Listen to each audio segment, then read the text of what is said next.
નમસ્કાર. ભાજપનો મોટો કાંડ પકડાયો. 10 લાખ પડાવી પાસ કર્યા પણ પગલાં લેવાયા. માત્ર 30 સામે 40 કરોડનો ભ્રષ્ટાચાર થયો હોવાનો આરોપ.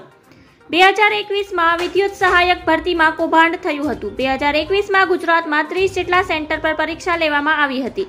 ગુજરાતમાં વિદ્યુત સહાયક ભરતી કૌભાંડમાં અત્યાર સુધીમાં કુલ 55 કર્મચારીઓ અને લોકો વિરુદ્ધ કાર્યવાહી કરવામાં આવી છે.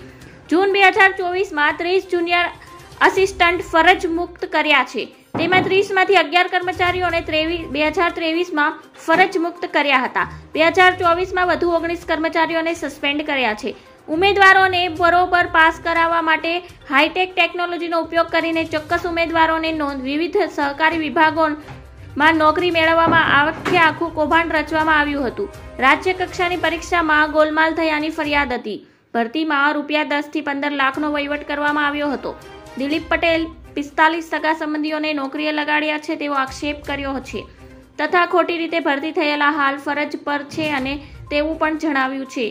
માસા અને તેના સંબંધીઓને થર્મલ પાવર સ્ટેશનમાં નોકરી કરતા હતા. ધન્યવાદ. જય હિન્દ.